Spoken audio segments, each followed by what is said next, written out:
Siapa kau sebenarnya? Nazario dan Bastos berteriak serempak. Pada saat ini, jiwa mereka bergetar hebat seolah-olah bisa meledak kapan saja. Xian tenang dan alami. Energi yang berfluktuasi dari dua orang lainnya tidak memengaruhinya. Dia mengangkat tangan kirinya dan meletakkannya di dada Nazario. Sesuatu yang gelap berkelebat dan sebuah lubang hitam muncul. Sebuah kekuatan hisap yang kuat muncul dan menyerap vitalitas Nazario secara besar-besaran. Aku dari Desolate Territory. Tuan yang warisannya kuterima disebut Bloodthirsty. Xian mendesis. Nazario dan Bastos terguncang hebat. Mereka sangat ketakutan. Kau adalah penerus pria itu. Desolate Territory. Semua makhluk yang tinggal di Desolate Territory akan mati. Haha, kalian semua akan mengalami kematian yang tragis. Rencana kita terlaksana. Tuan muda kita telah pergi ke sana. Dia akan membunuh semua makhluk di Desolate Territory-mu. Nazario tertawa dan berteriak gila-gilaan. Dia tidak peduli apa yang dipikirkan Bastos. Vitalitas dalam tubuhnya meletus seperti gunung berapi. Altar jiwanya hancur berkeping-keping hanya dalam sekejap. Xian merasa dingin dan dia berteleportasi pergi tanpa berpikir. Swoosh! Dia menghilang dengan cepat. Ledakan. Ledakan. Dua ledakan terjadi satu demi satu, mengirimkan hujan darah dan potongan-potongan daging ke seluruh lembah. Itu adalah gelombang kejut terakhir dari saat altar jiwa dan tubuh dihancurkan. Setelah itu, Xian muncul kembali di lembah. Hujan darah itu seperti hujan lebat. Semua yang ada dalam penglihatannya berwarna merah darah. Nazario dan Bastos tidak meninggalkan apapun. Potongan-potongan jasad mereka berserakan di sekitar lembah. Gumpalan ki esensi dan energi jiwa mereka menghilang dan kembali ke bumi dan surga. Xian mengerutkan kening. Lubang hitam muncul di atas kepalanya seperti mulut besar yang menyedot energi jiwa yang belum tersebar. Pada saat yang sama, titik-titik akupunkturnya menyerap ki esensi mereka. Namun, wajahnya perlahan menjadi gelap. Xian tidak menyangka bahwa Nazario bisa menjadi begitu ekstrim setelah dia tahu Xian berasal dari wilayah terpencil. Dia tidak mengatakan apa-apa sebelum dia meledakkan tubuh dan jiwanya. Jelas, mereka tahu Bloodthirsty dan apa yang terjadi di Desolate Territory. Nazario telah meledakkan altar jiwanya sendiri ketika dia tahu bahwa Xian tahu kekuatan Devouring Upanishad. Dia mengerti bahwa jika altar jiwanya tetap ada, itu akan menguntungkan Xian nanti. Nazario mengatakan bahwa tuan muda mereka telah turun dan dia akan membunuh semua makhluk di Desolate Territory. Ini telah menjadi bayangan di hati Xian. Dia tahu bahwa tuan muda yang dimaksud mungkin adalah jiwa yang datang dari dunia lain yang telah dipandu Xuanzan. Jiwa itu telah melaksanakan banyak rencana gelap. Ketika Hui muncul, ia diam-diam menyelinap pergi. Sekarang, tidak seorang pun tahu di mana itu. Pria itu pastilah senjata tajam yang Devour dan klan Devouring persiapkan dengan tujuan menghancurkan Desolate. Di masa depan, dia akan membawa malapetaka yang tak berkesudahan ke wilayah Desolate. Klan Devouring tidak pernah berhenti mencari dan menyerbu wilayah Desolate. Mereka tidak menemukan pintu masuknya, tetapi mereka telah menggunakan beberapa teknik rahasia untuk mengirim jiwa tuan muda mereka ke sana. Jika pria itu punya lebih banyak waktu untuk tumbuh. Xian merasa merinding dalam hati. Kepakan, kepakan. Suara kepakan itu berasal dari sayap tulang. Kerangka kecil itu datang bersama Meiji di atas naga lain. Mereka dengan bingung melihat lembah berdarah dan Xian yang tenggelam dalam pikirannya. Kerangka kecil dan Meiji tidak mengganggunya.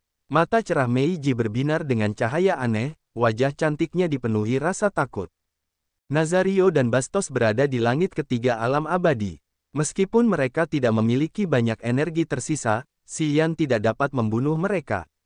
Dari adegan ini, mereka tahu bahwa altar jiwa Nazario dan Bastos meledak bersamaan. Mereka benar-benar mati. Bagaimana Xian bisa melakukan itu? Dia sangat ketakutan. Xian tidak memberikan penjelasan apapun. Setelah merenung sejenak, dia mengangkat kepalanya dan menatap kerangka kecil itu. Ayo pergi ke rumah orang tuamu. Kerangka itu mengangguk. Ah, benar, Xian mengerutkan kening dan berkata kepada Meiji. Kamu bisa mengerti bahasa kuno klan tulang putih. Berikan aku pengetahuannya. Karena dia tidak mengerti bahasa klan tulang putih, dia harus banyak menebak saat berkomunikasi dengan kerangka kecil itu. Itu benar-benar merepotkan. Meiji bisa mengerti bahasa ini. Xian berpikir bahwa dia bisa memberinya segel memori bahasa seperti yang dilakukan para prajurit dari klan mata surgawi kepadanya. Aku tidak bisa mentransfernya kepadamu. Kerangka itu tidak menggunakan bahasa klan tulang putih saat ini. Aneh sekali. Metodeku adalah tipe sekali pakai. Kecuali kita pergi ke klan hantu kita, aku bisa menggunakan alat yang sama untuk mengirimkan pengetahuan bahasa itu kepadamu. Kita tidak punya pilihan lain sekarang, Meiji menggelengkan kepalanya. Tidak ada pilihan lain, kurasa begitu. Xian merenung lalu berkata kepada kerangka kecil itu, bahwa dia bersama kita, dia bisa membantu kita berkomunikasi. Kerangka itu mengangguk lagi, dia bisa mengerti Xian, tetapi sangat buruk bahwa Xian tidak bisa memahaminya. Itu masalah. Meiji bisa menyelesaikan masalah ini, jadi dia setuju. Kerangka kecil itu menunggangi naga tulang dan terbang menjauh sambil berteriak. Dia bilang kau dan aku bisa berbagi tumpangan, alis tebal Meiji sedikit berkerut. Xian tidak mengatakan apapun, dia terbang dan mendarat di punggung naga tulang seputih salju tepat di belakang Meiji. Dia mengulurkan tangannya dan mencengkeram pinggul bulat Meiji. Tubuh Meiji menegang. Tiba-tiba ia teringat saat Xian berdiri di belakangnya dan penghinaan itu. Ia merasa sangat tidak nyaman. Sambil mengerutkan kening, ia mendesis, bisakah kau menjauh sedikit dariku? Naga tulang ini tidak sekecil itu. Kenapa kau bersandar padaku seperti ini? Xian menyeringai lalu tertawa. Tangannya mengusap pinggang Meiji. Apa yang kau takutkan? Bukankah kau bilang akan melayaniku dengan setia? Meskipun kesepakatan kita telah berubah, biarlah aku mengambil sedikit keuntungan. Itu utangmu yang harus dibayar. Kau hina. Meiji mengumpat, wajahnya dingin dan tubuhnya juga menjadi dingin. Kondisimu tidak begitu baik. Jika kau terus menggunakan energinya, akan sangat sulit bagimu untuk pulih. Kau bahkan dapat membuat kerusakan permanen pada tubuhmu. Bagaimana menurutmu? Xian berbicara di telinganya dengan nada aneh. Meiji menggigil dan menggeram, apa yang kau inginkan? Membantumu menyembuhkan lukamu, suara Xian menjadi serak dan dingin. Kemudian, tangannya yang kasar merayap ke perut bagian bawahnya. Sementara Meiji masih bingung, aliran udara hangat diam-diam meresap ke dalam tubuhnya. Aliran udara hangat itu membawa energi misterius yang bertindak seperti mata air panas mineral yang mengalir melalui perut bagian bawahnya dan pembuluh darah di tubuhnya. Secara ajaib, pembuluh darahnya yang rusak, tubuhnya, dan kekuatan dewa yang dikonsumsinya pulih. Sementara aliran udara hangat itu bergerak, tubuh Meiji berubah menjadi rona merah muda yang indah. Wajahnya memerah seolah-olah dia sedang membasahi tubuhnya di danau yang hangat. Perasaan ini sangat menyegarkan dan nyaman. Dia sedikit panik, namun, dia tidak keberatan jika tangan Xian diletakkan di bagian sensitif yang seharusnya tidak disentuhnya. Dia hanya menikmati perasaan nyaman itu dan mencoba menyembuhkan lukanya lebih cepat. Pemandangan indah itu tidak berlangsung lama. Segera, naga tulang itu berhenti dan mendarat di ruang batu di dalam gunung tempat orang tua kerangka kecil itu berada. Perasaan nyaman di tubuh Meiji menghilang ketika Xian mengangkat tangannya. Kehangatan di lukanya dan perut bagian bawahnya menghilang. Gelombang rasa sakit menghantamnya lagi. Dia menatap tangan Xian, matanya yang cerah penuh kerinduan, tetapi dia tidak bisa berkata apa-apa. Sepertinya dia ingin tangan itu tetap di sana selamanya. Dia bahkan lupa betapa memalukannya saat tangan Xian diletakkan di perutnya. Xian tidak menatapnya. Sambil menarik napas dalam-dalam, dia berkata kepada kerangka kecil itu, "Singkirkan tubuh tulang orang tuamu." Kerangka kecil itu segera bertindak. Dia begitu lembut karena dia takut bisa merusak tubuh orang tuanya. Dia dengan hati-hati mengeluarkan dua tubuh tulang dari peti mati dan meletakkannya di tanah yang dingin dan kaku. Xian mengerutkan kening dan meletakkan tangannya di dada kedua tubuh itu. Esensi ki dari Nazario dan Bastos disempurnakan dengan cepat. Dia telah mengirim sebagian untuk menyembuhkan Meiji. Dan sekarang, dia perlahan menuangkan sisanya ke dalam dua tubuh melalui inti jantung. Setelah mereka dikeluarkan dari peti mati batu, vitalitas yang dituangkan di inti jantung mereka tidak mengalir lagi. Dua inti jantung itu seperti spons yang menyerap vitalitas Xian. Xian dapat merasakan bahwa mereka seperti lautan yang tak berujung dan jumlah energi yang telah dia tuangkan ke dalam mereka seperti sebutir garam yang dilemparkan ke laut. Tetap saja, mereka membutuhkan banyak hal untuk mencapai tepinya. Dia sangat terkejut. Dia merenungkan dan dia tahu bahwa jika orang tua kerangka kecil ini memiliki inti jantung yang diisi dengan energi, energi mereka akan ribuan kali lebih melimpah daripada energi gabungan Nazario dan Bastos dalam kondisi terbaik mereka. Mereka benar-benar eksistensi di alam leluhur wilayah. Secara naluriah, dia menoleh untuk melihat kerangka kecil itu. Anak ini beruntung. Kedua orang tua di alam leluhur wilayah telah melakukan banyak upaya untuk memperbaikinya. Dan mungkin, hanya orang tua klan tulang putih di level seperti itu yang bisa melahirkan anak yang luar biasa ini. Waktu berlalu dengan cepat. Setelah waktu yang tidak diketahui, Xian telah mengirimkan semua vitalitas yang telah dimurnikannya dari energi Nazario dan Bastos ke inti jantung dari dua tubuh tulang. Menarik tangannya, Xian mengamati inti jantung dari dua tubuh dan tidak menemukan perubahan. Namun, tubuh tulang abu-abu kecoklatan itu tampak sedikit lebih berkilau. Asteris asteris asteris asteris asteris asteris asteris asteris. Kerangka kecil itu tertegun. Melihat perubahan kecil pada orang tuanya, dia melambaikan tangannya dan mencoba mengatakan sesuatu. Ia bertanya apakah orang tuanya bisa bangun atau tidak. Jelas Meiji. Xian merenung cukup lama. Kemudian, dia menatap kerangka kecil itu dengan penuh kerinduan dan berkata, jika kita melakukannya dengan cara ini, secara teoritis, kita bisa membangunkan orang tuamu. Namun, kita membutuhkan sejumlah besar vitalitas. Energi yang telah aku tuangkan ke dalam mereka masih sangat sedikit. Dibutuhkan lebih banyak lagi untuk membangunkan orang tuamu. Asteris asteris asteris asteris asteris asteris asteris asteris asteris asteris. Mata kerangka kecil itu dipenuhi dengan kesedihan. Setelah sekian lama, ia berbicara lagi. Ia bertanya padamu, apakah kau punya cara untuk mempercepatnya? Kata Meiji. Xian merenung lagi. Cara apa yang bisa mempercepatnya? Memang ada cara, namun, cara itu dibangun di atas pembantaian berdarah. Itu membutuhkan banyak nyawa. Di sudut terpencil laut domain kehampaan yang gelap dan dingin, sebuah pulau kecil berwarna abu-abu bergerak cepat dan menuju laut kehancuran. Meskipun tampak bergerak lambat, setelah setiap kilatan, pulau itu melintasi miliaran mil. Melihat lebih dekat pulau itu seperti melihat tengkorak besar dengan rongga kosong dan mulut besar dan gelap yang seperti terowongan dalam. Itu adalah Pulau Tengkorak. Di atas bukit tandus, Xian dan Meiji duduk dan memperhatikan kehampaan. Pulau Tengkorak ini jauh lebih menakjubkan dari yang kukira. Saat ini, anggota klan tulang putih tidak dapat membangun Pulau Tengkorak sebesar itu. Hanya anggota klan bangsawan yang dapat membangun Pulau Tengkorak dan menggunakannya sebagai senjata besar yang bergerak seperti kapal perang. Bagaimanapun, Pulau Tengkorak ini dapat bertahan dan menyerang dengan sempurna.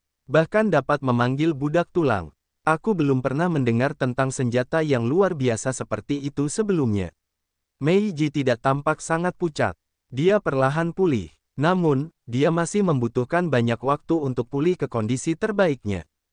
Xian mendengarkannya dengan tenang dan tidak mengatakan apapun. 3 tahun lalu, di dalam gua di dalam Pulau Tengkorak, Xian, Meiji, dan kerangka kecil itu sepakat untuk datang ke Laut Pemusnahan. Xian tahu dia bisa menggunakan kekuatan melahap Upanishad untuk menelan vitalitas yang melimpah untuk menghidupkan kembali orang tua kerangka itu. Namun, dia tidak mengusulkan metode ini. Meiji menyarankan agar kerangka kecil itu menemukan anggota klan tulang putih. Dia berpikir bahwa jika mereka tahu bahwa mereka memiliki dua prekursor yang tidak aktif seperti ini, mereka akan mencoba yang terbaik untuk membangunkan mereka. Kerangka kecil itu berkata bahwa dia belum pernah bertemu dengan anggota klan tulang putih sebelumnya.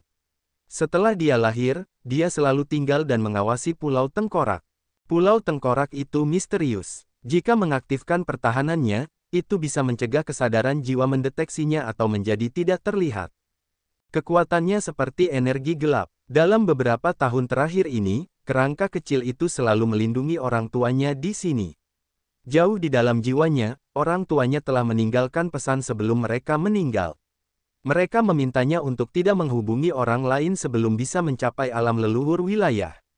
Dia ingat dan mengikuti permintaan terakhir orang tuanya, mencoba menyembunyikan tengkorak itu agar tidak menghubungi para prajurit luar. Setelah bertahun-tahun bersembunyi, dia tidak pernah bertemu dengan anggota klan tulang putih manapun. Bastos memiliki petunjuk yang tepat sehingga dia datang ke sini. Xian tiba di sini secara kebetulan. Menurut Meiji, para ahli klan tulang putih bermarkas di Laut Kehancuran. Selama mereka dapat menemukan para ahli klan tulang putih, mereka dapat menerima bantuan dari mereka untuk menghidupkan kembali orang tua kerangka itu.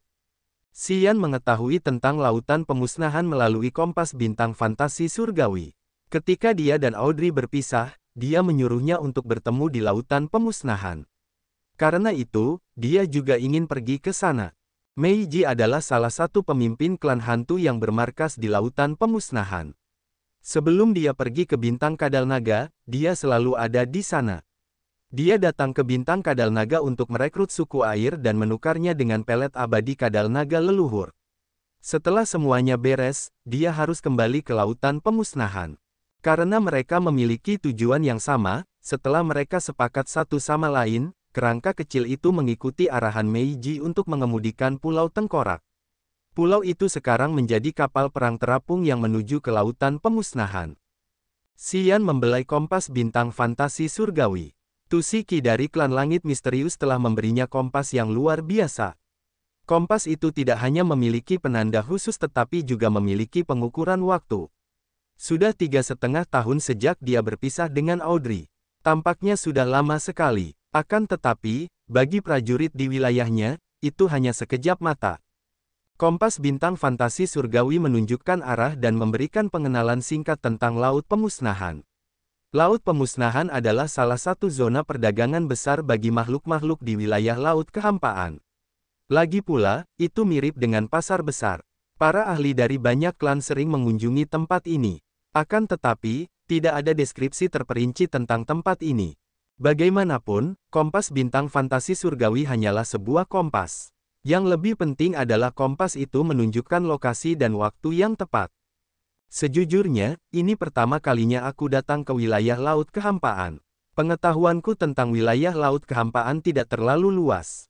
Aku pernah mendengar tentang Laut Pemusnahan, tetapi aku tidak tahu apa itu sebenarnya. Kau bilang kita cukup dekat dengannya. Bisakah kau memberitahuku lebih banyak detail? Xian menoleh ke Meiji. Xian telah tinggal di dalam Pulau Tengkorak untuk berkultivasi, menenangkan alam abadinya, dan memadamkan kekuatannya Upanishad. Meiji tiba-tiba membangunkannya. Kemudian, dia meninggalkan gua dan terbang keluar dari mulut tengkorak itu untuk sampai ke permukaan pulau. Aku telah meremehkan Pulau Tengkorak ini. Bahkan lebih cepat daripada saat aku terbang dengan kecepatan maksimal. Pulau ini layak menjadi senjata suci yang dibuat oleh dua ahli alam leluhur wilayah. Meiji memuji dengan murah hati. Dengan kecepatan ini, setidaknya kita akan memasuki Laut Pemusnahan setelah setengah bulan. Baiklah, aku harus memberitahumu beberapa informasi tentang Laut Pemusnahan. Di Laut Domain Kehampaan ini, tidak banyak benua berpenghuni yang lengkap. Tempat ini dulunya adalah pusat di era awal mutlak. Karena perang besar, tempat ini hancur. Tempat ini memiliki begitu banyak bintang, benua, gunung, dan danau yang hancur. Laut kehancuran itu aneh dan ajaib. Itu sebenarnya laut yang tak berujung. Luas laut ini bisa sebesar seluruh wilayah laut di suatu wilayah. Itu sangat luas. Petik 2. Laut kehancuran memiliki banyak pulau dan benua kecil. Jumlahnya sebanyak bintang di langit. Laut kehancuran sangat dalam. Di wilayah kita, saya khawatir kita tidak bisa menyelam terlalu dalam. Dasar Laut Kehancuran adalah salah satu area paling misterius di Laut Domain Kehancuran. Rumor mengatakan bahwa dasar laut masih memiliki beberapa senjata suci dari era awal mutlak karena dulunya merupakan medan perang-perang besar saat itu. Saat ini, banyak makhluk dan prajurit di Laut Domain Kehancuran sedang menjelajahi Laut Kehancuran. Terkadang, mereka menemukan senjata dewa yang rusak atau harta karun yang luar biasa, atau bahkan segel kekuatan Upanishad. Semuanya kuat dan ajaib, yang dapat membantu para ahli mencapai alam leluhur wilayah. Itulah sebabnya Laut Pemusnahan selalu menjadi pai yang lezat di mata para penjelajah. Banyak ras tinggal di pulau-pulau di Laut Pemusnahan. Mereka menganggap Laut Pemusnahan sebagai tanah air mereka. Setiap detik, para pejuang memasuki laut atau mencoba menjelajahi dasar laut untuk menemukan sisa-sisa era awal mutlak. 7 klan besar juga mengirim jagoan mereka ke pangkalan di Laut Pemusnahan. Bagi mereka, laut pemusnahan adalah arena. Petik 2. Petik 2. Meiji menatap area gelap di depan mereka seolah-olah dia sedang menyaksikan laut pemusnahan yang sebenarnya. Dia perlahan menjelaskan banyak hal kepada Xian dan kemudian menyimpulkan. Daerah itu punya banyak sekali pertemuan yang hebat, tetapi juga sangat berbahaya. Itu daerah yang ramai dan kacau. Para pejuang alam rendah dapat dengan mudah dibunuh. Aku ingatkan padamu, berhati-hatilah saat kita sampai di sana. Ada beberapa orang yang bahkan harus ditakuti oleh 7 klan besar. Sebaiknya kau bersikap baik dan rendah hati. Saat identitasmu sebagai seorang pejuang dengan secercah jiwa dari makhluk awal mutlak terungkap, bahkan klan hantu kita tidak dapat melindungimu. Xian berubah warna. Para ahli yang menakutkan yang bahkan harus ditakuti oleh 7 klan besar. Ada banyak ahli tanpa klan atau kekuatan. Mungkin mereka adalah anggota terakhir dari ras mereka. Namun, mereka sangat kuat. Mereka sering pergi ke sana sendirian. Jika mereka mencapai alam leluhur wilayah, apakah menurutmu mereka tidak akan menakutkan? Meiji memaksakan senyum. Xian ketakutan. Ada ahli alam leluhur wilayah di sana. Meiji mengangguk. Mereka bersembunyi di area yang hampir tidak bisa kita rasakan atau bahkan di laut. Mereka datang untuk mencari hal-hal misterius di bawah laut. Rumor mengatakan bahwa seseorang telah menemukan sisa-sisa dari era awal mutlak tempat rahasia utama bumi dan surga bersembunyi. Itu sangat menarik bagi para ahli alam leluhur wilayah. Seberapa luas laut pemusnahan? Xian tercengang. Meiji merenung sejenak lalu berkata, permukaan laut itu sebesar seluruh area bintang. Ada puluhan ribu pulau di sana. Banyak di antaranya tandus dan tidak cocok untuk bercocok tanam atau hidup. Beberapa di antaranya cocok untuk tempat tinggal dan bercocok tanam bagi para pejuang alam rendah. Namun, ada area yang lebih besar dan lebih dalam. Ada cara untuk membayangkannya. Seorang ahli dengan kekuatan luar angkasa yang mendalam, Upanishad, biasa mengukurnya dengan cermat. Ia berkata bahwa laut pemusnahan tampak seperti corong terbalik dan permukaan laut adalah dasar corong itu. Semakin dalam, laut akan semakin besar. Ia berkata bahwa area dasar laut yang sebenarnya bisa ratusan kali lebih besar dari permukaan. Sulit untuk dibayangkan, bukan? Xian bingung seperti ayam kayu. Corong memiliki dasar yang sempit dan bagian atas yang lebar. Jika ahli dengan kekuatan luar angkasa Upanishad itu benar bahwa permukaan laut pemusnahan sebesar area bintang, seberapa besar dasar lautnya? Sebesar wilayah terpencil. Itu hanyalah sebuah lautan di domain laut kehampaan dan begitu luasnya sehingga Xian benar-benar tercengang. Jangan kaget, alam semesta yang luas ini memiliki wilayah dan daratan yang tak terhitung jumlahnya. Domain laut kehampaan adalah pusat kosmos ini. Tidak aneh jika ada beberapa area yang misterius dan menakjubkan di sana. Suara Meiji terdengar menenangkan. Matanya yang cerah berputar dan dia tiba-tiba bertanya, "Aku penasaran. Metode apa yang kamu gunakan untuk membunuh Nazario dan Bastos? Bagaimana kamu bisa mengirimkan vitalitas kepadaku?" Xian langsung menjadi waspada. Dia mendengus, kesepakatan kita tidak termasuk menggali rahasia satu sama lain. Aku akan mengetahuinya cepat atau lambat. Meiji menggertakkan giginya. Dia mengerutkan kening dan kemudian berkata, "Aku tidak tahu mengapa kamu ingin membantu anak kecil dari klan tulang putih itu. Apa yang bisa kamu dapatkan? Apakah kamu pikir jika kamu menyelamatkan orang tuanya, mereka akan sangat menghargai kamu dan menjadi bagian dari latar belakangmu yang kuat? Apakah kamu tahu berapa banyak vitalitas yang dibutuhkan untuk menghidupkan kembali orang tuanya?" Xian merenung sejenak dan tidak mengatakan apapun. Dia juga tidak tahu alasannya. Dia hanya bersimpati pada kerangka kecil itu. Kesedihan dan kerinduan yang dimiliki kerangka kecil itu terhadap orang tuanya, kesedihannya, dan perasaannya yang tak berdaya telah menyentuh titik terlembut di hati Xian. Hal itu membuatnya tidak lagi mempertimbangkan untung rugi seperti yang selalu dilakukannya. Ia langsung menolong anak kecil itu tanpa syarat apapun. Dia tidak bisa menjelaskannya kepada Meiji dan dia tahu bahwa Meiji tidak akan mempercayainya jika dia menjelaskan rasa ibanya kepada anak itu kepadanya. Di laut kehancuran, aku juga seorang tokoh. Apa yang telah kujanjikan kepadamu, akan kupenuhi. Selama wanitamu datang ke laut kehancuran dan mengungkap lokasinya, aku yakin kita dapat menemukannya. Klan hantu kita terkenal karena mengambil informasi di wilayah laut kehancuran ini, kata Meiji. Kalau begitu, terima kasih sebelumnya, kata Xian. Jauh di dalam laut kehancuran, ada sebuah pulau yang mengambang di atas laut. Pulau itu memiliki banyak pohon besar yang membuatnya tampak seperti bunga lili air hitam. Pohon-pohon di pulau ini begitu besar sehingga tampak seperti gunung-gunung tinggi. Pohon-pohon itu setebal padang rumput. Pulau itu memiliki begitu banyak bendera berwarna berbeda, yang memiliki banyak gambar jiwa-jiwa yang penuh dendam dan hantu-hantu yang meratap. Bendera-bendera itu berkibar tertiup angin seperti sekelompok hantu dan setan yang menjerit dan mendesis. Jauh di tengah-tengah hutan yang rimbun, ada banyak ruangan yang terbuat dari pohon-pohon kering. Sebagian besar dari ruangan-ruangan itu tertutup, dan hanya sedikit yang memiliki jejak kaki manusia.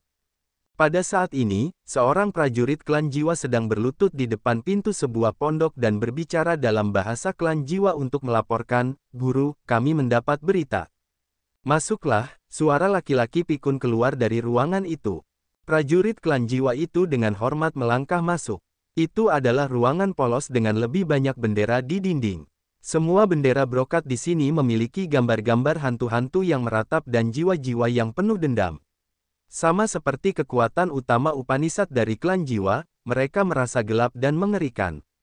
Seorang lelaki tua yang kurus kering dengan banyak kerutan di wajahnya sedang duduk di atas bantal bulu. Ia mengenakan jubah hitam tebal yang menutupi tubuhnya yang kurus kering. Ia tampak seperti akan mati dalam hitungan menit. Namun, matanya seperti kolam air dingin di malam hari. Matanya dalam dan dingin, dan tidak menunjukkan emosi manusia. "Kami mendapat berita, Sing terbunuh di bintang Kadal Naga." Leluhur Kadal Naga telah bergandengan tangan dengan Tusiki dan Yayun dari klan Langit Misterius. Klan Kadal Naga mengumumkan bahwa mereka secara resmi menjadi klan yang bergantung pada klan Langit Misterius, lapor para prajurit muda yang telah mencapai langit kedua alam abadi. Sing sangat tidak kompeten. Ia meminjam kuali pemurnian jiwa milikmu dan tetap gagal. Lelaki tua itu setenang biasanya. Sepertinya ia telah meramalkan hasil ini sebelumnya. Lanjutkan, aku ingin lebih banyak detail. Pemuda itu memasang wajah serius dan melaporkan detail pertempuran yang terjadi di bintang Kadal Naga. Lelaki tua itu mendengarkannya dengan tenang. Setelah beberapa saat, dia tampak terkejut. "Oh, seorang junior dengan klon jiwa makhluk awal mutlak. Menarik. Jika kita dapat menggabungkan jiwanya ke kuali pemurnian jiwa, itu akan memberikan kontribusi yang signifikan untuk menyembuhkan kuali. Ya, aku yakin itu tidak kurang dari jiwa leluhur Kadal Naga." Kemudian, dia membuka mulutnya. Sesuatu muncul dari ujung lidahnya. Anehnya, kuali pemurnian jiwalah yang telah mengaduk seluruh bintang Kadal Naga. Senjata suci dari era awal mutlak ini menghilang diam-diam setelah pertempuran di bintang Kadal Naga berakhir. Senjata itu kembali ke lidah lelaki tua ini. Dia menyemburkannya. Kuali pemurnian jiwa terbang keluar dan membesar secara besar-besaran, melayang di atas pulau. Begitu banyak simbol era awal mutlak yang rumit namun indah di permukaan kuali itu muncul kembali pada saat yang sama. Mereka berubah menjadi wajah hantu jahat yang bengkok yang bergerak di sekitar kuali. Aliran jiwa terbang keluar dari begitu banyak bendera brokat di pulau itu. Begitu jiwa-jiwa itu pergi, gambar-gambar pada bendera itu juga pergi. Dari pandangan burung, ribuan jiwa dan hantu yang telah pergi diam-diam masuk ke dalam kuali pemurnian jiwa dan kuali itu menerima semuanya. Simbol-simbol era awal mutlak di permukaan kuali menjadi lebih aneh dan lebih misterius setelah kuali itu menerima lebih banyak jiwa. Sekarang kuali itu dipenuhi dengan energi yang sangat besar. Tidak lama kemudian, hantu dan jiwa jahat yang disimpan di bendera brokat di pulau itu semuanya hilang. Mereka adalah jiwa-jiwa yang baru saja dikumpulkan oleh lelaki tua itu. Matanya berbinar dan kuali pemurnian jiwa menjadi jauh lebih kecil. Dia menelannya tepat setelah itu. "Aku masih butuh banyak," lelaki tua itu bergumam. Merenungkan sejenak, dia menoleh ke pemuda itu, matanya menyeramkan.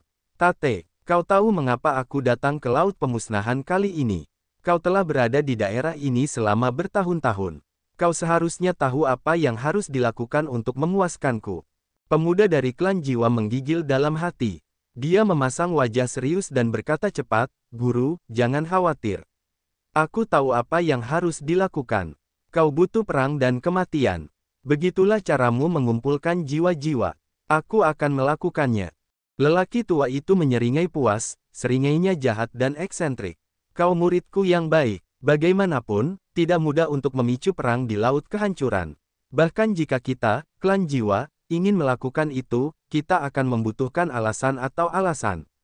Kuharap kau dapat mengatur semuanya dengan benar.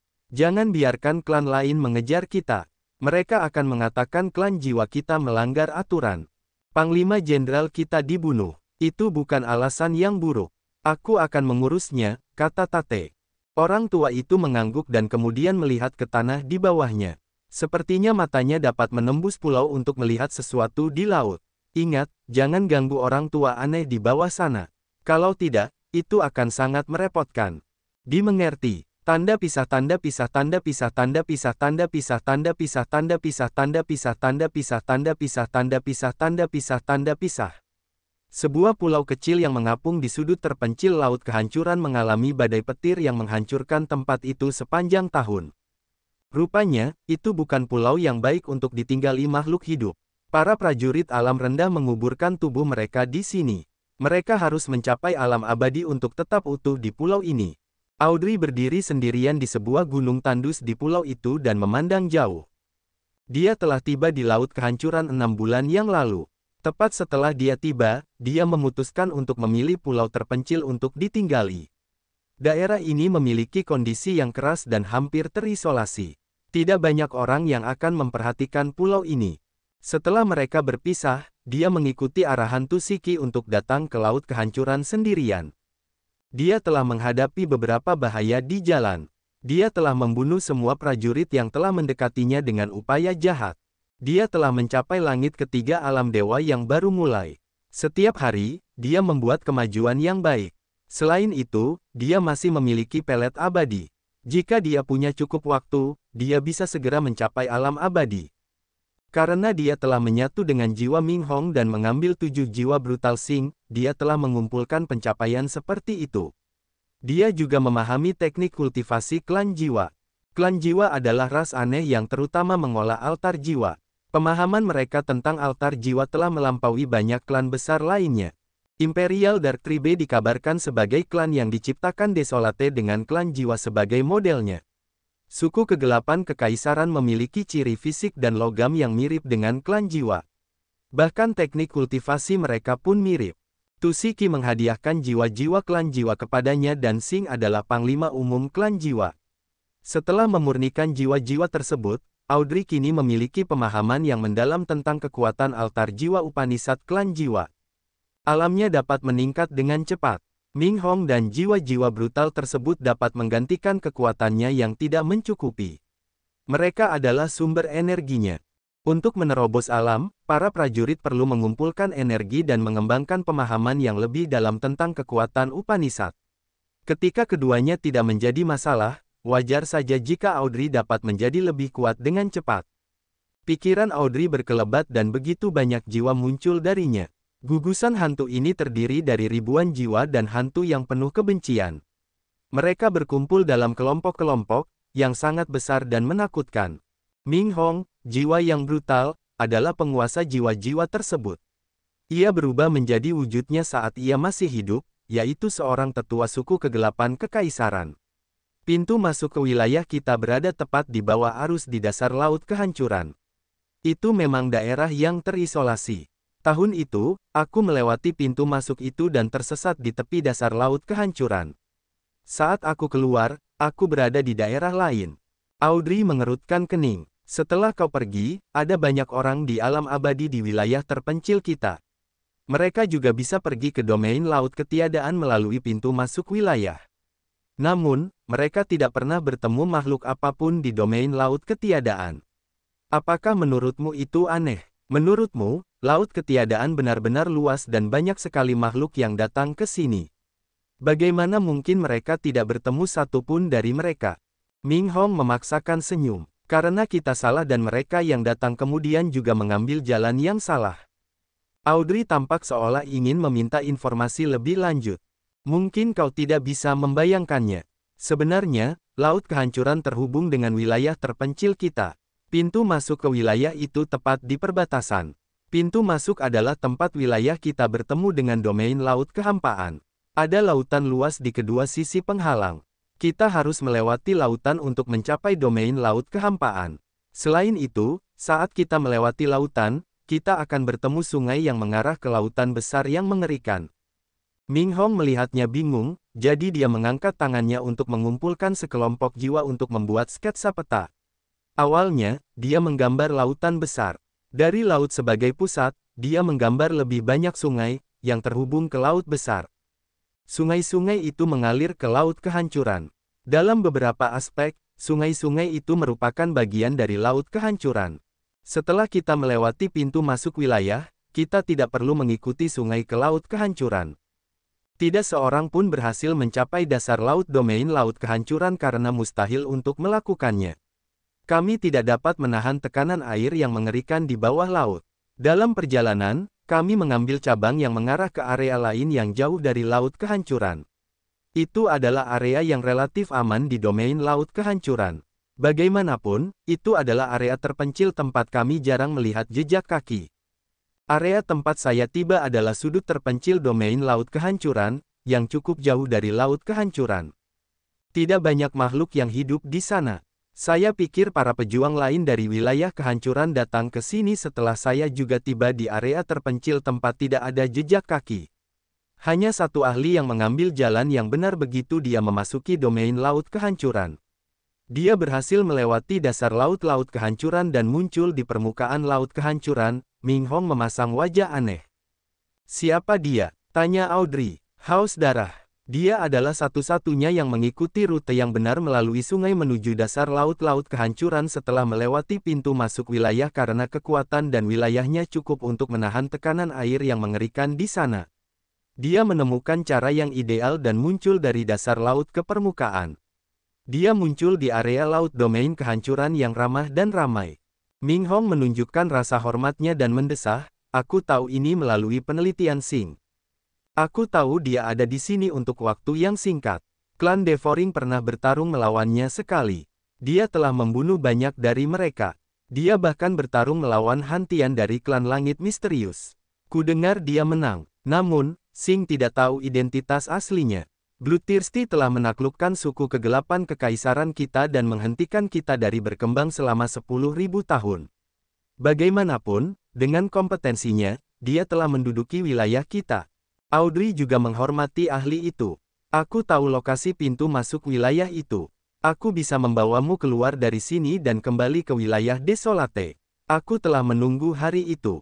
Tapi aku tidak tahu apa yang membuatmu ragu-ragu. Kamu telah berada di sini selama setengah tahun.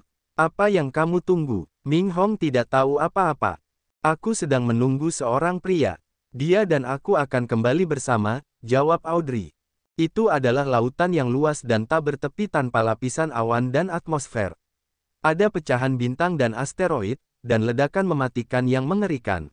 Sebuah pulau tengkorak dengan hati-hati menghindari asteroid dan pecahan batu dalam perjalanannya untuk mendarat di permukaan laut. Di atas laut adalah daerah yang berbahaya. Sebaiknya kita pindah ke permukaan air. Seharusnya lebih aman, saran Meiji. Tengkorak kecil itu setuju. Dengan demikian, pulau tengkorak perlahan mendarat di laut kehancuran. Seperti pelayaran besar, ia terus bergerak lebih jauh. Mereka bertiga duduk di pulau tengkorak dan akhirnya tiba di laut kehancuran. Xian menatap kerangka kecil itu dengan mata waspada. Dia kemudian menoleh ke Meiji dan menenangkan diri, di mana kita di laut kehancuran. Itu hanya daerah terpencil yang masih cukup jauh dari laut dalam. Dengan kecepatan kita, akan memakan waktu sekitar setengah bulan untuk sampai ke pulau tempat klan tulang putih berada. Kita bisa mampir ke pulau klan hantu kita terlebih dahulu. Kita akan sampai di sana dalam waktu sekitar 10 hari, jelas Meiji. Xian mengangguk dan menatap kerangka kecil itu. Bagaimana menurutmu? Tidak, apalagi yang perlu dipikirkan. Meiji melengkungkan rambut coklatnya dan berkata dengan santai. Dia adalah anggota klan tulang putih. Tentu saja, dia harus kembali ke klannya. Aku yakin para anggota klan tulang putih akan melakukan apapun yang mereka bisa untuk membantu orang tuanya mendapatkan kembali kesadaran mereka. Klan tulang putih memiliki populasi yang kecil. Jadi, Di antara 7 klan besar, klan Tulang Putih adalah klan yang paling harmonis. Mereka hampir tidak pernah mengalami perang saudara. Sangat sulit dan butuh waktu lama untuk mendapatkan anggota klan baru. Selain itu, mereka harus menguras kekuatan mereka untuk melawan orang lain, jadi mereka tidak punya energi untuk menciptakan pertikaian internal. Bahkan, persatuan mereka diperhitungkan dengan serius. Mereka telah membatasi dan menghukum setiap pertikaian internal yang dapat menyebabkan perang. Tidak seorang pun pernah melihat dua anggota klan Tulang Putih saling menyerang. Baginya, kembali ke klan Tulang Putih adalah pilihan terbaik. Kita harus menghormati pilihannya, kata Meiji dengan serius. Xian menatap kerangka kecil itu dan mempertimbangkan bagaimana cara mengatakan apa yang ada di pikirannya. Aku tahu sebuah metode untuk membangunkan orang tuamu. Namun, persyaratannya sangat rumit dan akan memakan waktu lama. Ya, kurasa kau harus kembali ke klan Tulang Putih terlebih dahulu. Saat aku mendapatkan metode baru, aku akan menemukanmu dan membantumu. Kerangka kecil itu menatap matanya. Mulutnya bergerak sedikit. Dia mengangguk sedikit, matanya menunjukkan rasa terima kasih. Kau harus pergi bersama kami. Klan hantu sedang dalam perjalanan. Setelah kita sampai di sana, aku akan menunjukkan jalan menuju klan Tulang Putih, kata Meiji. Kerangka kecil itu mengangguk lagi. Maka, mereka bertiga terus berlayar di Pulau Tengkorak, bergerak di Laut Kehancuran, dan menuju ke markas klan hantu. Dalam perjalanan, mereka menemukan begitu banyak pulau. Pulau-pulau itu bagaikan bintang di langit yang tak terhitung jumlahnya. Mereka melihat banyak kapal raksasa bergerak di laut, membawa banyak prajurit dari suku alien. Meskipun Meiji mengenakan topengnya, banyak dari mereka yang mengenalinya. Kadang-kadang, ketika mereka melihatnya dari jauh, mereka sudah menyapa. Di atas kapal besar yang terbuat dari baja dingin, sekitar 10 prajurit alien bertubuh besar bergerak. Mereka semua berotot dengan aura yang ganas. Mereka tetap setengah telanjang dan memperlihatkan otot-otot tubuh mereka yang kaku seperti logam. Kulit mereka bahkan berkilau dan memantulkan cahaya dingin. Orang-orang itu memiliki pola kulit binatang di tubuh mereka. Mereka bertanduk dan lengan serta paha mereka 2 kali lebih besar dari orang normal. Mereka memberi orang kesan sesuatu yang kuat dan meledak-ledak. Seorang alien menemukan Meiji. Dia tampak sangat gembira. Tanpa pemberitahuan sebelumnya, dia melompat dan mendarat dengan gerutuan seperti gunung baja di Pulau Tengkorak. Dia adalah ahli langit ketiga alam abadi yang mengolah kekuatan logam tajam Upanishad. Tubuhnya seperti baja atau besi asli. Rupanya, dia mengenal Meiji. Begitu dia mendarat, dia tertawa terbahak-bahak. Meiji, lama tidak bertemu. Kudengar kau pergi ke bintang Kadal Naga. Kau merekrut suku air, bukan? Matanya bergerak dan berhenti pada kerangka kecil itu. Dia tampak sedikit terkejut. Seorang anak dari klan Tulang Putih. Mengapa kau pergi dengan klan Tulang Putih? Aku belum pernah mendengar bahwa kau akan dikaitkan dengan anggota klan Tulang Putih. Dia melirik Xian sejenak. Dia tidak terlalu memperhatikan karena dia mengira Xian hanyalah seorang prajurit biasa. Yerberg, mengapa kau di sini? Meiji tersenyum. Ah, mereka mengatakan bahwa seseorang menemukan sisa-sisa awal mutlak di bawah laut. Orang-orang tua di klan membawaku ke sini untuk memeriksanya. Meiji, kau telah bermarkas di Laut Pemusnahan selama bertahun-tahun karena klan hantu. Apakah kau mengenal seseorang yang mengenal dasar laut? Tanya lelaki asing bertubuh kekar itu sambil tersenyum. Dasar laut, Meiji mengernyitkan alisnya. Dasar laut yang sebenarnya bukanlah tempat yang bisa kita ganggu. Aku bermarkas di domain laut ketiadaan dan aku tidak bisa menjelajahinya, Meiji menggelengkan kepalanya. Yerberg tidak memaksanya. Ia melanjutkan sambil tersenyum. Kudengar Sing sudah mati. Tate berteriak di mana-mana bahwa klan langit misterius telah membunuhnya. Mereka berencana untuk membalas dendam terhadap klan langit misterius.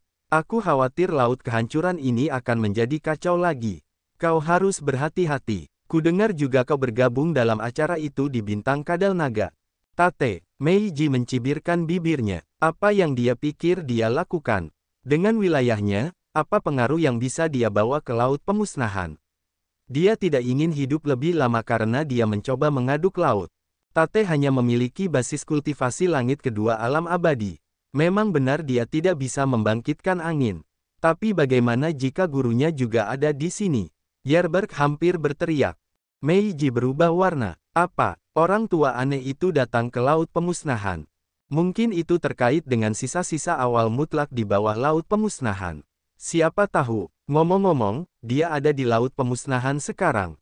Ya, kamu bisa memastikan ini dengan timmu saat kamu kembali. Kemudian, Yerberg merendahkan suaranya, kudengar kamu punya anak di bintang kadal naga yang memiliki secercah jiwa makhluk awal mutlak.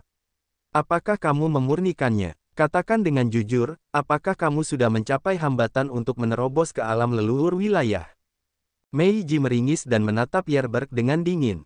Sekarang, semua orang tahu apa yang terjadi di bintang kadal naga. Jangan tanya aku, itulah yang disebarkan Tate. Aku mendapat berita dari klan jiwa. Aku tidak yakin apakah itu benar atau palsu, Yerberg mengangkat bahu. Yah, baru-baru ini, kita hanya punya benda-benda ini yang terbang di sekitar. Sulit untuk tidak tahu. Oh benar, ada hal lain. Seseorang dari klan pemakan memintaku untuk menemukan dua ahli bernama Nazario dan Bastos. Mereka mengatakan bahwa mereka telah memastikan bahwa keduanya telah mati. Mereka ingin aku menyelidiki detailnya. Jika kau punya sesuatu yang kau tahu, katakan saja padaku. Aku yakin harga yang kutawarkan akan memuaskanmu. Baiklah, Meiji memasang wajah dingin dan melambaikan tangannya. Kami tidak punya banyak waktu untuk mengoceh denganmu. Yerberg tertawa dan mengangguk pada Meiji dan kerangka kecil itu sebelum kembali ke kapal perangnya. Tak lama kemudian, mereka pergi dan menghilang. Siapa dia? Xian memperhatikan kapal perang yang menghilang. Mengolah kekuatan logam Upanishad di langit ketiga alam abadi. Tubuhnya sangat kuat. Kurasa dia tidak lebih lemah dari Xing. Yerberg berasal dari cabang klan monster kuno. Dia bertugas mengumpulkan berita dan informasi di sekitar domain laut kehampaan. Begitulah caraku mengenalnya. Aku tidak menyangka Tate akan memberitahu semua orang tentang apa yang terjadi di bintang kadal naga. Orang tua aneh itu juga ada di laut kehancuran, tanpa diduga, Meiji mendesah. Siapa guru Tate? Tanya Xian. Dia bisa melihat Meiji menjadi lebih khawatir saat mendengar orang itu ada di laut kehancuran. Di puncak alam abadi, hanya ahli alam leluhur wilayah yang bisa membuatnya khawatir. Memang, Meiji berkata, dia adalah pemilik kuali pemurnian jiwa. Dia adalah salah satu ahli alam leluhur wilayah dari klan jiwa. Kemanapun dia pergi, orang-orang harus hidup dalam malapetaka. Dia membutuhkan jiwa yang tak terhitung jumlahnya untuk memulihkan kuali pemurnian jiwa untuk mencapai kekuatan sejati dari senjata ilahi awal mutlak. Kuali itu belum diperbaiki. Xian berubah warna karena ketakutan. Tentu saja tidak. Itu membutuhkan sejumlah besar energi jiwa. Kalau tidak, menurutmu Xing dapat meminjamnya dari pemiliknya. Meiji cemberut. Aku yakin Xing harus memukul dadanya untuk memastikan bahwa dia dapat mengambil jiwa kadal naga. Begitulah cara dia membujuk monster tua itu. Xian tercengang. Pulau Tengkorak melanjutkan perjalanannya. 10 hari kemudian, Pulau Tengkorak berlabuh di sebuah pulau besar. Pulau itu memiliki bunga dan rumput hijau yang tumbuh di mana-mana di samping potongan-potongan hutan yang besar. Begitu banyak istana yang indah dan mewah terletak di pulau itu, yang berkilauan karena dibangun dari batu giok. Mereka sangat menarik perhatian. Kabut dan asap menyelimuti pulau itu, membuat seluruh pulau itu seperti negeri dongeng. Meiji mengamati pulau itu dan tersenyum santai. Ia melepas topengnya dan memperlihatkan wajah yang dapat menarik semua makhluk. Melihat pulau yang sudah dikenalnya itu, ia menemukan banyak penghalang dan batasan yang sudah dikenalnya. Ia menunjuk ke suatu arah dan berkata kepada kerangka kecil itu, "Kau bergerak ke arah itu. Setelah 5 hari, kau akan mencapai markas klan Tulang Putih.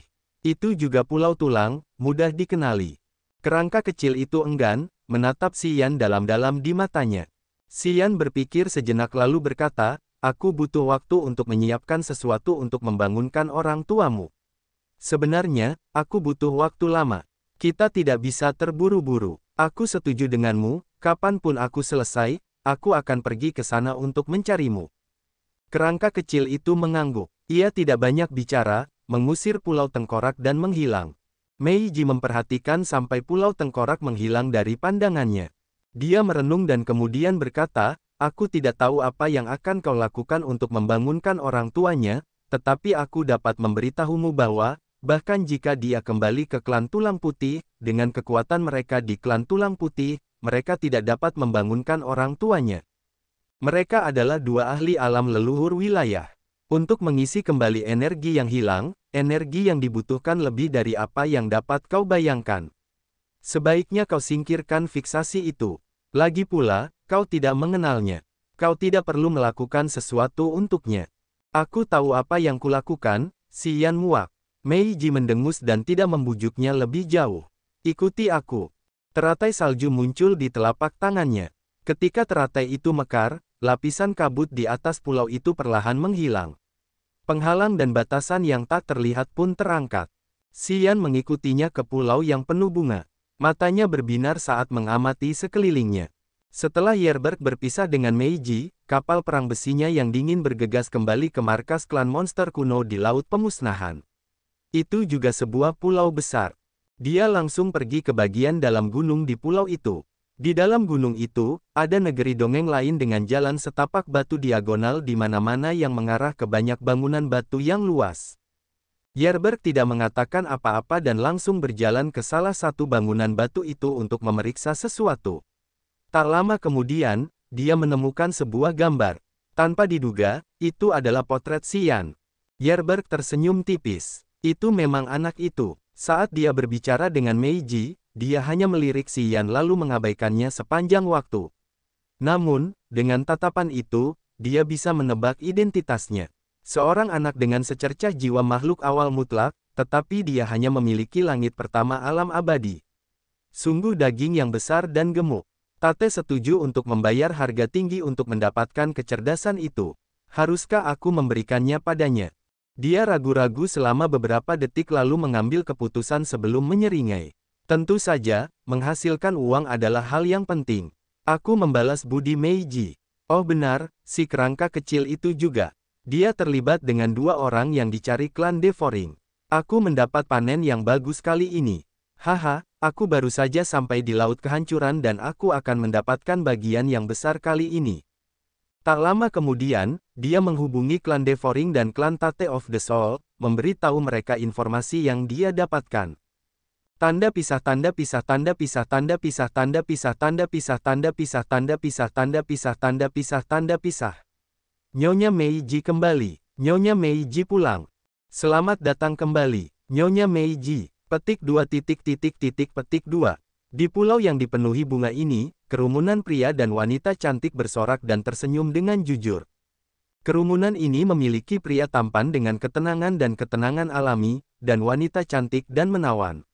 Semua orang sangat baik dan cantik. Pada pandangan pertama, banyak orang harus mendesah dengan iri. Sang pencipta sangat menyukai ras ini. Bukan rumor bahwa klan Pantom tidak memiliki satupun anggota yang jelek. Dalam perjalanan, Xian merasa sedikit pusing dan tertegun. Anggota klan Pantom di pulau ini tidak memiliki alam yang sama. Mereka masih muda tetapi mereka sudah berada di alam dewa asli, alam dewa ethereal, dan alam dewa incipient. Klan telah mengirim mereka ke domain laut ketiadaan untuk mengolah dan mengumpulkan informasi, intelijen di sini. Jauh di dalam domain laut ketiadaan ini, hanya para pejuang di alam abadi yang bisa berjalan tanpa rasa takut. Namun, jika mereka berasal dari ras dengan fondasi yang kuat seperti 7 klan besar, mereka memiliki kapal perang terbaik untuk melawan bahaya di luar angkasa. Mereka dapat mengirimkan anggota alam rendah mereka ke area manapun, orang-orang muda dan cantik dari klan hantu dikirim ke sini oleh kapal perang yang kuat itu. Langit dan dasar laut-laut pemusnahan memiliki lapisan perangkap kematian. Sulit bagi para ahli alam dewa yang baru mulai untuk bergerak bebas. Namun, pulau-pulau itu benar-benar aman. Bahkan para prajurit alam dewa raja dapat tinggal dan berkultivasi dengan nyaman. Pulau ini adalah markas klan hantu. Meiji adalah pemimpin pulau ini. Dia bertugas mengumpulkan dan memilah informasi. Dia juga orang dengan alam tertinggi. Ketika dia tidak ada di sini, rekan-rekannya tidak dapat menenangkan pikiran mereka. Dan sekarang, dia kembali, jadi mereka menghela napas lega. Klan hantu adalah klan dengan kecerdasan terbaik. Jika mereka bermarkas di sini, tentu saja, mereka tahu apa yang terjadi di bintang Kadal Naga. Setelah Meiji menghilang, mereka sangat khawatir jika dia harus menanggung sesuatu yang tidak terduga. Hari ini, Meiji kembali dengan selamat. Mereka semua gembira. Tentu saja, banyak dari mereka yang penasaran dengan Xian dan mereka mengamatinya di sepanjang jalan. Pada saat ini, Xian mengenakan kostum prajurit biru tua. Dia kuat dan kekar, yang menarik banyak wanita muda klan hantu. Mereka menatapnya dengan malu-malu. Meiji langsung berjalan ke istana megah dan mewah di tengah. Istana itu dilapisi batu giok persegi dan dihiasi dengan begitu banyak aksesori yang indah dan elok. Batu giok yang berkilauan dan mutiara yang berkilau dapat ditemukan di mana-mana. Dia berjalan ke aula utama, duduk di singgasana yang tinggi. Dia memberi isyarat kepada Xian untuk minggir. Tanpa berbicara apapun, dia mulai memeriksa dokumen intelijen terkini. Beberapa wanita muda di alam dewa asli dan alam dewa yang baru mulai berbicara satu sama lain di aula ini. Terkadang, mata mereka yang cantik beralih ke Xian. Kemudian, mereka membungkuk dan terkikik. Namun, mereka benar-benar menarik perhatian. Meiji sedang fokus pada catatan. Dia tidak memperhatikan Xian. Jari-jarinya yang putih terus-menerus membalik halaman sambil mengerutkan kening. Ketika dia sampai di halaman terakhir, wajahnya menjadi dingin saat dia mendesis, "Yerberg sialan itu." Dia sangat tidak tahu terima kasih. Xian menatapnya. "Yerberg mengubah informasi Anda. Dia mengatakan bahwa Anda memiliki secercah jiwa dari makhluk absolute beginning dan bahwa Anda dan saya ada di sini. Setidaknya, Tate dari Soul Clan tahu ini. Yerberg juga mengatakan bahwa kami terlibat dalam kematian Nazario dan Bastos," jelas Meiji. Xian merinding. Dia teringat pada pria monster kuno dengan tubuh besi saat dia berkata, "Jika kita bertemu dengannya lagi, aku akan mencoba membunuhnya." Mendengarnya, para wanita pantom klan di aula menjadi tenang. Mereka semua menatapnya dengan wajah aneh. Mereka tahu identitas Yerberg dan basis kultivasinya di langit ketiga alam abadi. Nyonya Meiji bisa mengalahkannya tetapi tidak bisa membunuhnya. Anak tak dikenal ini hanya memiliki langit pertama alam abadi, tetapi dia membual. Mereka merasa sangat canggung. Namun, apa yang diucapkan Meiji selanjutnya mengejutkan mereka. "Membunuhnya, kecuali jika kalian telah mencapai langit kedua alam abadi. Jika kalian bertarung dengannya sekarang, kalian akan terbunuh." Hal ini sangat mengejutkan para wanita. Ketika mereka melihat Xian sekarang, mereka merasa sangat bingung. Meiji meletakkan catatan itu dan melihat para wanita di sebelahnya. Seorang gadis meninggalkan bintang kadal naga. Dia akan datang ke laut kehancuran. Namanya Audrey, kalian harus memperhatikannya. Dia mengeluarkan batu giok pipih, bertanya pada Xian. "Kamu gambar potretnya di sini. Akan lebih mudah untuk menemukannya. Kami akan berusaha sebaik mungkin untuk menemukannya." Xian melakukan apa yang diperintahkan kepadanya. "Kami tidak dapat menerima informasi dengan cepat. Kalian harus menunggu, tetapi saya tidak yakin berapa lama kalian harus menunggu," kata Meiji. Xian mengangguk karena dia mengerti. "Sebaiknya kau tidak meninggalkan tempat ini. Aku khawatir banyak orang ingin melakukan sesuatu padamu. Daerah ini adalah markas klan hantu kita. Kecuali jika anggota 7 klan besar menginginkan perang berdarah antara kedua klan, mereka tidak akan merusak perjanjian kita untuk menyusup ke pulau ini. Kau aman di sini," kata Meiji. Xian mengerutkan kening dan tidak menjawab. "Nyonya, saat kau tidak di sini, Batum mengirim utusannya ke sini," seorang wanita tiba-tiba berkata saat Meiji sedang merenung. Meiji meringis. Suasana hatinya sedang buruk saat dia berteriak, "Jangan pernah sebut orang ini padaku." Para wanita itu terdiam dan mengangguk karena mereka takut. "Yulian, siapkan pondok untuk pria ini," Meiji melambaikan tangannya. Seorang wanita muda di alam dewa yang baru lahir membungkuk padanya dan kemudian berbicara kepada Xian. "Ikuti aku." Xian terdiam dan mengikutinya keluar dari istana menuju sebuah bangunan elegan di daerah lain. Sepanjang jalan, dia bertanya dengan rasa ingin tahu, "Siapa Batum? Mengapa nyonyamu merasa kesal saat mendengar namanya?" Yulian berusia sekitar 18 atau 19 tahun dan mengenakan gaun hijau panjang. Dia tampak sangat cantik. Dia berbalik untuk memeriksa lalu merendahkan suaranya. "Nanti saja ku ceritakan." Dia membawa Xian ke sebuah menara lalu berkata, "Batum adalah ahli yang menakutkan. Dia bukan anggota 7 klan besar. Dia berkultivasi sendirian tetapi dia sangat brutal. Di Laut Kehancuran ini, dia termasuk karakter yang paling berbahaya. Dia telah mempelajari energi gelap. Setelah maksimal 10 tahun, dia akan mencapai alam leluhur wilayah. Dia selalu tinggal di dasar laut domain laut kehampaan. Suatu hari, dia keluar untuk bertukar bahan kultivasi dan dia melihat Nyonya Meiji. Dia langsung jatuh cinta. Dia telah mengejar Meiji selama bertahun-tahun. Dia bahkan datang ke klan kami dan berjanji untuk mendukung kami jika para tetua mengizinkan Meiji menikah dengannya. Seorang ahli yang akan menjadi leluhur wilayah, Xian mengangguk. Pria ini ditakdirkan untuk menjadi ahli alam leluhur wilayah. Apa yang dikatakan para tetua tentang ini? Mereka pikir itu mungkin. Mereka bahkan meminta Nyonya Meiji untuk mengikuti keputusan mereka dengan ketat. Nyonya tidak setuju. Dia juga sangat tegas dan keras terhadap para seniornya. Yu Lian mendesah. Meskipun alam Batum sangat tinggi dan mendalam, dia sangat jelek. Wajar saja jika Nyonya tidak setuju. Jika aku jadi dia, aku juga tidak akan setuju. Jika dia terlihat sedikit lebih baik, dengan alamnya yang mendalam, itu bisa berhasil. Tapi penampilannya, wanita muda ini berdiri di sisi Meiji. Dia tidak puas dengan keputusan para tetua. Apa hasilnya? Xian terus bertanya. Terjadi pertikaian besar antara para tetua dan Meiji. Kemudian, para tetua mengusulkan sebuah solusi.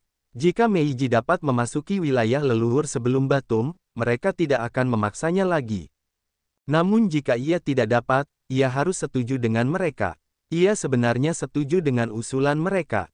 Aku tidak tahu apa yang ada dalam pikirannya. Ia tidak mengerti energi gelap. Bagaimana ia dapat menerobos ke wilayah leluhur lebih cepat daripada Batum? Kita semua berpikir bahwa ia hanya mencoba untuk mengulur waktu. Kami takut ia akan melakukan sesuatu yang buruk, desah Yulian. Xian mengerti sekarang. Ia akhirnya mengerti mengapa setelah Meiji menemukan bahwa ia memiliki secercah jiwa dari ciptaan awal mutlak, ia bertindak gegabah. Ternyata ia juga mendapat masalah. Karena Meiji ingin mencapai wilayah leluhur dengan cepat, tidak ada cara yang lebih cepat daripada memurnikannya. Di bawah tekanan, ia dapat melakukan apa saja untuk menentang pernikahan paksa. Dan, Batum telah menganggap Nyonya Meiji sebagai sesuatu yang menjadi miliknya. Dia memberi tahu seluruh Laut Kehancuran bahwa dia pastilah wanitanya. Dia biasanya datang ke sini untuk mengganggunya. Dia yakin bahwa Nyonya tidak dapat memasuki alam leluhur wilayah lebih cepat darinya. Karena itu, dia pikir semuanya sudah beres. Yulian melanjutkan, setelah Nyonya pergi, dia datang ke sini dan memberi tahu kami bahwa dia sekarang hanya selangkah lagi dari alam leluhur wilayah. Dia sedang menyempurnakan wilayahnya sendiri. Dia harus menjadi pemilik dunia. Setiap kali tingkat awal miliknya berubah menjadi wilayah, dia akan menjadi leluhur wilayah yang sebenarnya. Xian tahu bahwa para ahli di alam leluhur wilayah harus menyempurnakan tingkat awal mereka. Setelah mereka dapat menjadi wilayah yang sebenarnya, itulah saatnya mereka secara resmi menjadi ahli leluhur wilayah. Xian menghela napas. Dia tidak menyangka bahwa Meiji, anggota 7 klan besar, tidak akan dapat mengendalikan nasibnya. Dia juga seorang wanita yang menyedihkan.